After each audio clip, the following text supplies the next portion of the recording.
Hello everyone, আমার নাম মন। সবাইকে নতুন বছরের অনেক অনেক শুভেচ্ছা।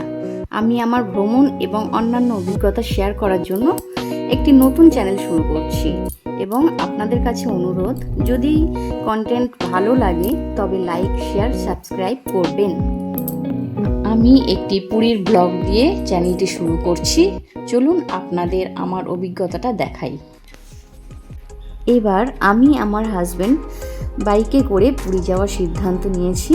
আমরা রাইডিংয়ের নিরাপত্তার জন্য এবং বিশেষ করে ঠান্ডা থেকে বাঁচতে প্রয়োজনীয় সব কিছু গুছিয়ে নিয়েছিলাম। আমরা রাত 11টায় আমাদের যাত্রা শুরু করি। আমরা Kona express, NH12, Dhulagarh, Kolaghat, Debra, NH60, Belda, Jaleswar, Balasore, Bhadrak, Bhubaneswar, Puri হয়ে যাওয়ার পরিকল্পনা করেছি। বাড়ি থেকে বেরিয়েই আমরা প্রথম পেট্রোল পাম্প থেকে বাইকের তেল ফুল করে নিয়েছি, যাতে রাস্তায় কোনো সমস্যা না হয়। বাইকের তেল ফুল করার পর আমরা পুরীর দিকে এগিয়ে যাচ্ছি। সেদিনে রাস্তায় খুব কুয়াশা ছিল না, তাই প্রথম দিকে বাইক চালাতে কোনো সমস্যা হয়নি। আমরা দ্বিতীয় হুগলি সেতু পার হচ্ছি এবং ধীরে ধীরে হাওড়া অঞ্চলের দিকে এগিয়ে যাচ্ছি। এই সেতু পার হতে এখন আর কোনো টোল ট্যাক্স লাগে না। রাতের ট্রাকের লাইন এড়ানোর জন্য আমরা আপনাদেরকে বাঁদিকে ভিআইপি লেন ধরে ডান দিকের কোনা এক্সপ্রেসের দিকে যাওয়ার পরামর্শ দেব। দায়িত্বের সাথে বাইক চালালে এবং সতর্ক থাকলে রাত্রে ভ্রমণ করায় কোনো ক্ষতি নেই। অনুগ্রহ করে ট্রাকগুলোকে সাবধানে ওভারটেক করবেন, কারণ সেগুলোর অনেক ব্লাইন্ড স্পট থাকে। আমরা ধুলাগড় টোল ট্যাক্স পার হয়ে কোলাঘাটের দিকে এগোতে থাকলাম প্রথম ব্রেক নেওয়ার জন্য। আমাদের বাড়ি থেকে কোলাঘাট প্রায় 76 কিলোমিটার। সেটা আমরা টানা রাইড করে প্রথম ব্রেক আমরা নিই।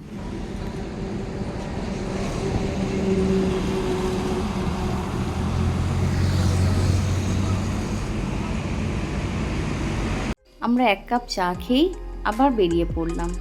রাস্তা খুবই ভালো ছিল, কিন্তু প্রচণ্ড ঠান্ডার কারণে বাইক জোরে চালানো যাচ্ছিল না, তাই আমাদের পৌঁছাতেও দেরি হয়ে গেছিল। আমরা ডেবরা টোল প্লাজা হয়ে ন্যাশনাল হাইওয়ে রোডে এগোতে লাগলাম। হাইওয়েতে কোনো কারণে আটকে গেলে যে কোনো সাহায্যের জন্য আপনারা 1073 অথবা 100 নম্বরে কল করতে পারেন। পুরো রাস্তা জুড়ে স্পিড ট্র্যাকিংয়ে ক্যামেরা রয়েছে এবং আপনাকে 80 কিলোমিটার ঘন্টায় গতিসীমা বজায় রাখতে হবে, অন্যথায় আপনার জরিমানা হতে পারে। এবারে আমরা প্রথমে স্যান্ড আর্ট ফেস্টিভ্যালে দেখতে চন্দ্রভাগায় যাব এবং তারপর অন্যান্য ঐতিহাসিক স্থান পরিদর্শন করতে করতে পুরীর দিকে এগিয়ে যাব। আজকাল অনলাইন ফ্রড এবং বিভিন্ন বুকিং প্ল্যাটফর্মে ভুল ইনফরমেশনের কারণে আমরা আগে থেকে কোনো রুম বুক করিনি। আজকাল আপনি যেখানেই যান না কেন সেখানে অসংখ্য হোটেল দেখতে পাবেন। আমরা বাইকে ছিলাম, তাই হোটেল খুঁজতে খুব একটা সমস্যা হয়নি। আমরা প্রত্যেককে বাইক চালানোর আগে ভালোভাবে ঘুমিয়ে নিতে বলবো। রাস্তায় যেতে যেতে যথেষ্ট ব্রেক নিয়ে যেতে হবে, যাতে না আপনার চোখ লেগে যায় এবং ভালোভাবে যাতে আপনি পৌঁছাতে পারেন। আমরা প্রাকৃতিক দৃশ্য দেখতে দেখতে অনেকটাই এগিয়ে এসেছি। দেখতেই পাচ্ছেন যে প্রায় সকাল হয়ে গেছে।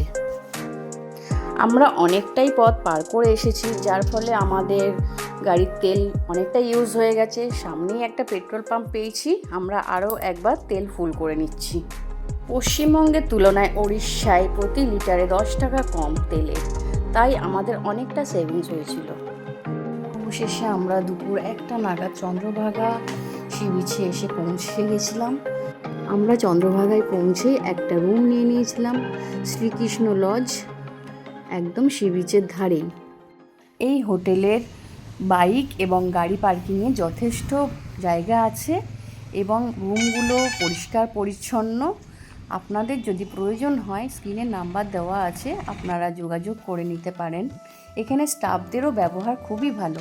আমাদের খুবই খিদে পেয়ে গেছিলো, তাই রুমে গিয়ে একটু ফ্রেশ হয়ে গিয়েই ম্যানেজারের সাথে পরামর্শ করে কয়েকটা রেস্টুরেন্টের নাম বলেছে, তার মধ্যে আমরা সামনেই রিল্যাক্স রেস্টুরেন্ট পেয়েছি, ওখানেই আমরা খেতে গেলাম।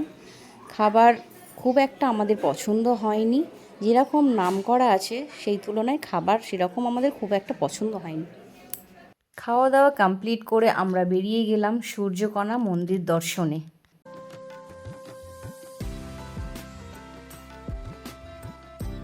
টিকিটের দাম ছিল পার হেড 30 টাকা, এবং আপনার কাছে নগদ টাকা না থাকলেও আপনি অনলাইনে টিকিটটি বুক করতে পারেন।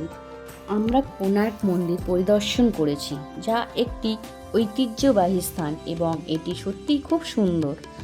ভারতের ওড়িশায় অবস্থিত 1300 শতাব্দীর ইউনেস্কো বিশ্ব ঐতিহ্যবাহী স্থান কোণার্ক মন্দির সূর্য মন্দির রাজা নরসিংহদেবের প্রথম কর্তৃত্ব নির্মিত সূর্যদেবকে উৎসর্গীকৃত একটি বিশাল পাথরের রথ।